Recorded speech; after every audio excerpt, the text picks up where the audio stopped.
Hello दोस्तों, ये video है 80 शब्द प्रति मिनट का और इसकी आउटलाइन आप वीडियो पॉज करके बना सकते हैं और वीडियो स्टार्ट होगा 5 सेकंड बाद।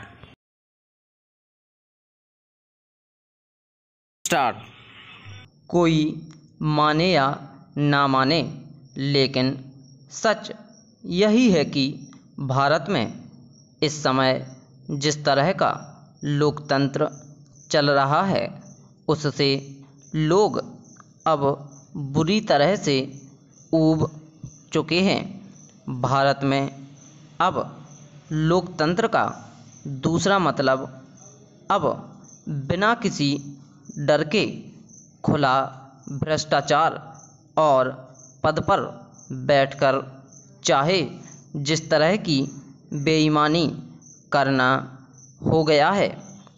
यहाँ लोकतंत्र का मतलब आम आदमी के लिए जुए, सट्टे और लॉटरी से अधिक नहीं है।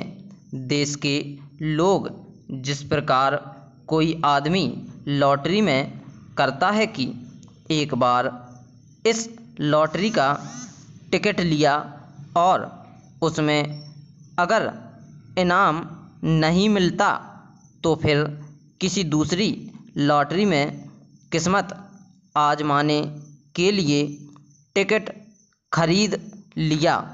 कुछ वैसा ही कर रहे हैं, लेकिन यहाँ अनुभव बता रहा है कि एक बार लॉटरी में तो भूले भटके से चांस लग भी सकता है, लेकिन जिस तरह का लोकतंत्र अपने यहाँ चल रहा है उसमें एक सच्चे, ईमानदार और केवल देश के व्याप्त हित को ध्यान में रखकर काम करने वाले नेता और उसकी सरकार की कल्पना नहीं की जा सकती।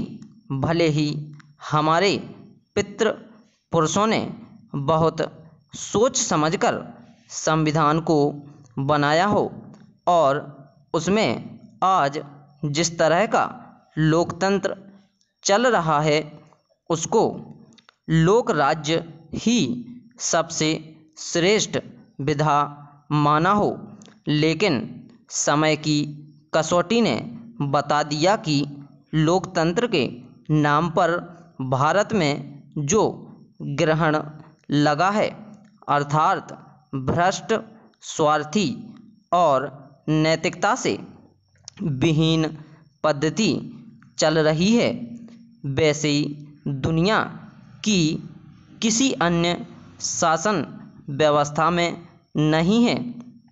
तानाशाही के बारे में कहा जाता है कि वह सबसे खराब व्यवस्था है। वहाँ पर कोई गुंजाइश ही नहीं है, सब गुलाम होकर रह जाते हैं और तानाशाही जो भी कहता है उसको मानने के लिए बाध्य होते हैं। तानाशाह भी यही करता है कि उसे जहाँ भी कोई विरोधी दिखाई देता है उसे समाप्त करने में देर नहीं करता। उसका सारा समय केवल अपनी कुर्सी की सुरक्षा में जाता है। उसका सबसे पहला काम यही होता है कि अपने चारों ओर सुरक्षा की एक पक्की दीवार खड़ी कर ले और उसके बाद वह काम करता है। भारत में यदि हम अपने यहाँ लोकतंत्र के व्यावहारिक स्वरूप को देखें तो स्पष्ट होगा कि यहाँ पर चुनाव होने के बाद जो भी व्यक्ति केंद्र या राज्यों में सत्ता के शिखर पर आता है उसका अधिकांश समय केवल इसी में लगा रहता है कि उसकी गद्दी सलामत रहे।